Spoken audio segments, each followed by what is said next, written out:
신약성경 237쪽입니다. 사도행전 28장 11절부터 22절입니다. 석 달 후에 우리가 그 섬에서 겨울을 난 알렉산드리아 배를 타고 떠나니 그 배의 머리 장식은 디오수고로나 수라구사의 대고 사흘을 있다가 거기서 둘러가서 레기온에 이르러 하루를 지낸 후 남풍이 일어나므로 이튿날 보디올에 이르러 거기서 형제들을 만나 그들의 청함을 받아 2일을 함께 머무니라. 그래서 우리는 이와 같이 로마로 가니라. 그곳 형제들이 우리 소식을 듣고 앞비오 광장과 트레이스 타베르네까지 맞으러 오니 바울이 그들을 보고 하나님께 감사하고 담대한 마음을 얻으니라. 우리가 로마에 들어가니 바울에게는 자기를 지키는 한 군인과 함께 따로 있게 허락하더라. 사흘 바울이 유대인 중 높은 사람들을 청하여 그들이 모인 후에 이르되 여러분 형제들아, 내가 이스라엘 백성이나 우리 조상의 관습을 배척한 일이 없는데 예루살렘에서 로마인의 손에 죄수로 내준 바 되었으니 로마인은 나를 신문하여 죽일 죄목이 없으므로 석방하려 하였으나 유대인들이 반대하기로 내가 마지 못하여 가이사에게 상소하며 내 민족을 고발하는 것이 아니니라. 이러므로 너희를 보고 함께 이야기하려고 정하였으니 이스라엘의 소망으로 말미암아 내가 이 쇠사슬에 매인 바 되었노라. 그들이 이르되 우리가 유대에서 네게 대한 편지도 받은 일이 없고 또 형제 중도가 와서 내게 대하여 좋지 못한 것을 전하든지 이야기한 일도 없느니라. 이에 우리가 너의 사상이 어떠한가 듣고자 하니 이 파에 대하여는 어디서든지 반대를 받는 줄 알기 때문이라 하더라. 아멘. 할렐루야. 날마다 하나님이 함께 하신 내가 오늘도 이런 모든 성도들 가운데 임하시기를 주의 이름으로 축원합니다.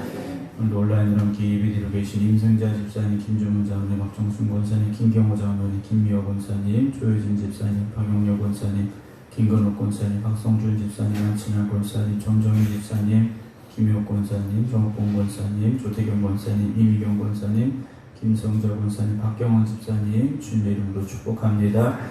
오늘은 온라인으로 함께 예배드리시는 분들이 꽤 많은데요. 가정에서 기도할 때도 또 평상에서 기도할 때도 하나님의 응답과 역사하신 임하게 될 줄로 믿습니다. 이제 바울이 드디어 로마를 향하여 마지막 배를 타게 되는데요. 오늘 11절에 석 달 후에 그랬습니다.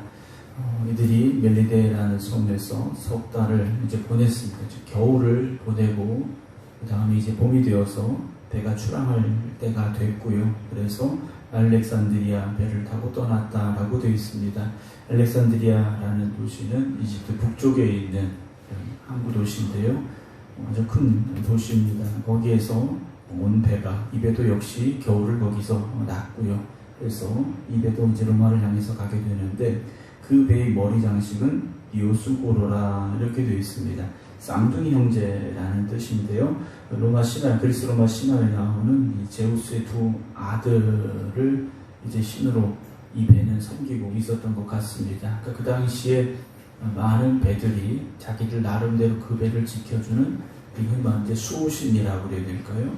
그런 수호신의 형상을 배에 가지고 있었더라 우리가 추측을 해볼 수 있을 겁니다. 그래서 몇 사람들 나름대로 자기 배를 지켜주는 신들이 있었는데 그러나 풍랑 앞에서는요 그 신들도 소용이 없었더라는 거죠. 요나가 배를 타고 다시스로 도망하려 할 때 그 배 역시도 마찬가지였을 겁니다. 그러나 하나님의 뜻하심과 또 하나님의 섭리하심, 하나님의 인도하심을 믿는 우리라면 세상의 어떤 것들이 나의 힘이 되고 나의 의지가 되는 것이 아니라 오직 하나님밖에 없습니다. 하나님만이 나의 힘과 능력이 되십니다. 고백할 수 있는 그 믿음으로 살아가야 됨을 오늘도 우리가 이 새벽에 고백할 수 있기를 주님의 이름으로 축원합니다. 풍랑 가운데서 그들을 살려준 것은 배의 신이 아니었다라는 거죠. 바울이 풍랑이로 배가 흔들리는 가운데도 그와 하나님 앞에 기도하였고 하나님께서 하나님의 사자를 보내주시어서 말씀하셨듯이 오늘 우리가 인생의 풍랑 가운데 거한다 할지라도 칠흑 같은 어둠 가운데 있다 할지라도 하나님 앞에 엎드려 기도하시고 하나님의 도우심과 인도하심을 구하시기를 다시 한번 주님의 이름으로 축원합니다. 그들이 배를 타고 가는데 이제 12절 수라구사에 대고 사흘이 있다가 거기서 둘러가서 레기온에 이르러 하루를 지낸 후 남풍이 일어남으로 이튿날 보디올에 이르렀다라고 되어 있습니다. 이제 드디어 보디올이라는 로마의 항구에 도착을 한 겁니다. 그러니까 로마에 가려면 주로 이 항구에 도착을 해서 거기에서 이제 아비오 가도라고 불려지는 그 당시 이제 고속도로입니다. 그 길을 말을 타고 가든 걸어서 가든 이제 로마로 가야 되는데 보디올이라는 항구에 도착했다라는 것은 이제 로마로 가는 육지의 여정이 시작이 됐다라고 이렇게 보시면 됩니다. 그래서 14절에 거기서 형제들을 만나 그들의 청함을 받아 이 일을 함께 머물렀다라고 되어 있습니다. 보디올에서 일주일을 형제들을 만나 머물렀는데요. 이 형제들은 누구일까라는 거죠. 이 형제들은 다름 아닌 바울이 고린도에서 로마에 보낸 편지 로마서를 받아 읽었던 그 성도들 중에 누군가였을 것이다 라고 우리는 생각해 볼 수 있을 겁니다. 바울로부터 한 4, 5년 전에 로마서라는 이 편지를 받아 읽었던 로마의 교인들 중에 어떤 이들이 바울이 이곳에 온다는 소식을 듣고 이제 보디올까지 내려온 것 같습니다. 아니면 이제 보디올에 살고 있었던 사람일 수도 있고요. 어쨌든 이들과 함께 일주일을 머물렀는데 그 일주일 동안 어떤 일들이 있었을까는 성경에 기록되어 있지 않습니다. 그러나 바울은 아마도 똑같이 말했겠죠. 복음을 전했던 그 여정에 대해서 그리고 하나님 어떻게 역사하셨는지에 대해서 바울은 끊임없이 그들에게 말했을 겁니다. 환난이 올지라도 핍박이 올지라도 우린 하나님의 선하심을 믿고 나아가야 된다라는 또한 위로와 격려가 있었을 것이고요. 그래서 우리는 이와 같이 로마로 가니라 라는 어찌 보면 감격스러운 표현을 하고 있습니다. 우리는 이와 같이 로마로 간다. 비록 죄인의 모습으로 가고 있지만 바울은요 로마로 가는 이 길을 어찌 보면 개선장군같이 한 걸음 한 걸음 걸어가게 됨을 우리가 보게 됩니다. 비록 우리 인생이 험한 풍파가 몰려오고 내 마음대로 되지 않는다 할지라도 우리가 이런 좀 담대함을 가지고 하나님의 자녀된 그런 자부심을 가지고 살아갈 수 있기를 주님의 이름으로 축원합니다. 우리가 하나님의 자녀라고 말하면서 세상을 살면서 기죽고 힘없고 어떻게 살아야 되나 안절부절 못하고 이런 마음이 아니라 좀 하나님의 자녀답게 내가 하나님의 딸이고 하나님의 아들이라는 그런 담대함을 가지고 오늘도 이 하루를 시작하시기 바랍니다. 15절에 그곳 형제들이 우리 소식을 듣고 로마 형제들이죠. 아비아 광장과 트레이스 타베르네까지 맞으러 오니 바울이 그들을 보고 하나님께 감사하고 담대한 마음을 얻었다 그랬습니다. 바울도 곳곳에 보면 연약했었던 그런 마음도 있었던 것 같습니다. 그러나 그때마다 하나님께서는요 위로자를 붙여주시고 격려할 사람을 붙여주시고 도울 사람을 붙여주셔서 다시 담대함을 회복하게 하셨다라는 거죠. 오늘도 우리도 마음이 연약해질 수 있습니다. 우리가 인간이기 때문에 마음이 얼마든지 연약해질 수 있지만 그때마다 다시 하나님 앞에 엎드려 기도하시고 말씀 붙잡으시고 또 하나님께서 나를 위해 보내신 사람들을 통해서 위로도 받으시고요 격려도 받으셔야 됩니다. 또 늘 드리는 말씀입니다만 우리가 그런 역할을 할 수 있어야 됩니다. 마음이 흔들리고 연약한 사람들에게 믿음의 담대함을 다시 줄 수 있어야 되고요 사랑이 있어야 되고 위로가 있어야 되고요 도움이 되어야 되고요 격려해 줄 수 있어야 되고요 우리가 그런 아름다운 교제가 있고 아름다운 위로가 있고 서로 힘을 얻고 용기를 얻을 수 있는 우리 생극교회가 되기를 소망합니다. 그래서 바울이 하나님께 감사하면서 그랬어요. 그들을 보고 하나님께 감사했다고 그러지 않습니까? 바울이요 한편으로는 얼마나 그 길이 힘들고 어려운 길이겠습니까? 그런데 하나님께서 저 사람들 나에게 보내셨구나 라는 그런 고백이 있었지 않습니까? 여러분 누군가에게 여러분들이요 그런 천사와 같은 발걸음이 되기를 주님의 이름으로 축원합니다.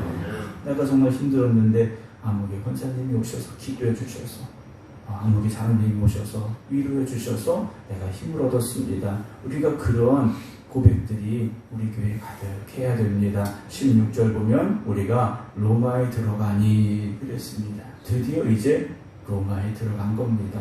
바울이 로마 가서 복음을 전하고 싶었던 열정이 있었는데 드디어 로마에 왔습니다. 바울에게는 자기를 지키는 군인과 함께 따로 있게 허락하더라 라고 되어 있습니다.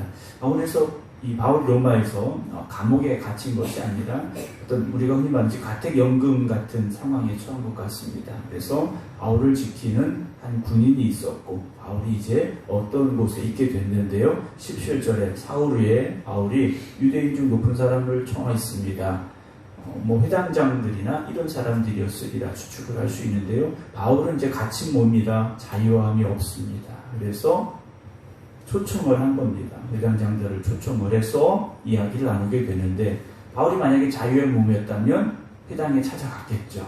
직접 회당에 찾아가서 복음을 전했을 텐데 그럴 수 없으니 사람들을 초청을 해서 이렇게 말합니다. 여러분 형제들아, 내가 이스라엘 백성이나 우리 조상의 관습을 배척한 일이 없는데 예루살렘에서 로마인의 손에 죄수로 나를 내줬다, 즉 고소했다라는 거죠.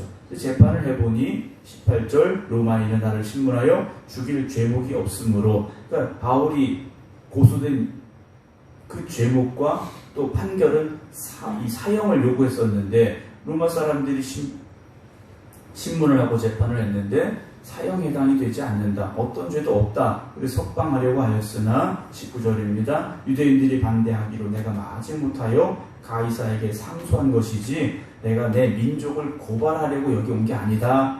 아마도 오해하는 일들이 있었던 것 같습니다.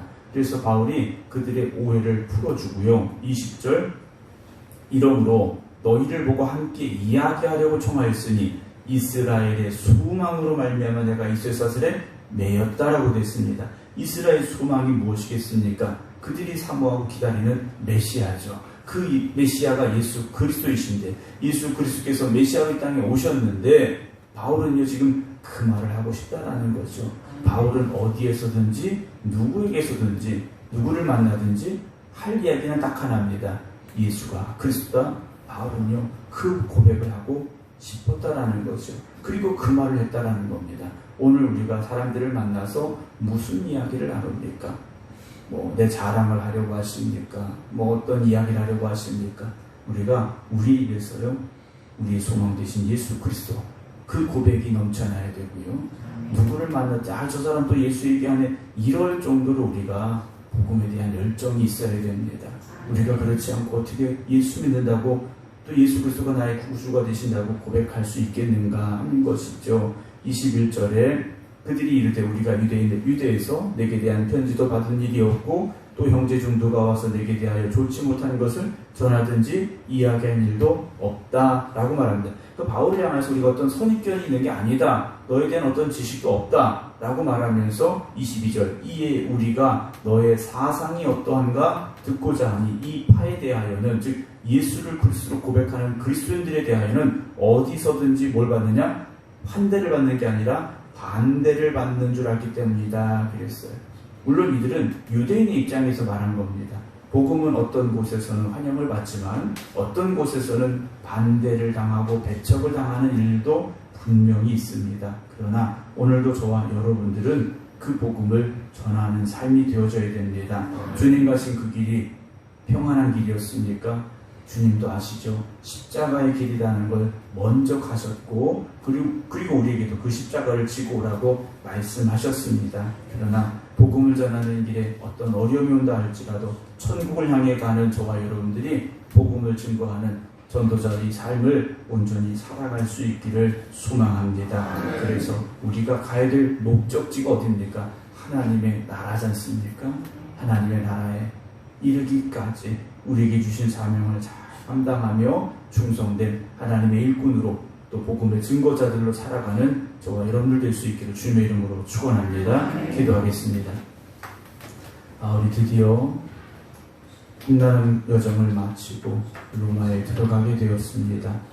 비록 쇠사슬에 매여 죄인의 모습으로 로마에 도착하였지만 그는 여전히 담대함을 가지게 되었고 그리고 만나는 이들에게 예수 그리스도의 복음을 전하고 있음을 보게 됩니다. 오늘도 우리가 처한 상황과 형편으로 인하여 낙심하거나 좌절하지 말게 하시고 하나님이 나의 하나님 되심을 고백하며 믿음의 담대함을 가지고 나아가게 하여 주시옵소서. 그래서 우리 안에 거하시고 우리에게 구원의 은혜를 주신 예수 그리스도를 전하고 증거할 수 있는 삶이 되게 하여 주시어서 오늘도 복음 전하는 이들 되게 하여 주시옵시고 십자가를 전하는 이들이 되게 하여 주시옵시사. 주님 오시는 그날까지 또 우리가 하나님 앞에 하나님 나라에 가는 그날까지 우리에게 주신 사명을 잘 감당하는 충성된 일꾼들이 되게 하여 주시옵소서. 오늘도 이 성전에서 또 각자의 믿음의 제단 앞에서 특별히 병상에서 기도하는 이들 주님 기억하여 주시옵시사. 오늘도 하나님의 은혜 가운데 이 하루를 보내게 하시고 하나님의 도우신 가운데 승리케 하여 주시옵시고 하나님이 예배하시고 인도하시는 길로 나아갈 수 있는 하나님의 자녀들 되게 하여 주시옵소서. 오늘도 새 하루를 시작하게 하여 주시옵사오니 오늘이 승리의 날이 되게 하시고 오늘이 축복의 날이 되게 하여 주시옵소서. 이제는 우리 주 예수 그리스도의 은혜와 아버지 하나님의 극진하신 사랑하심과 성령님의 감동 감화 역사하심이 오늘도 이 하루를 시작하며 복음의 증거자로 이 하루를 살아가겠습니다. 결단하며 기도드리는 모든 성도들 위해 이제부터 영원토록 함께 하시기를 간절히 축원하옵나이다. 아멘.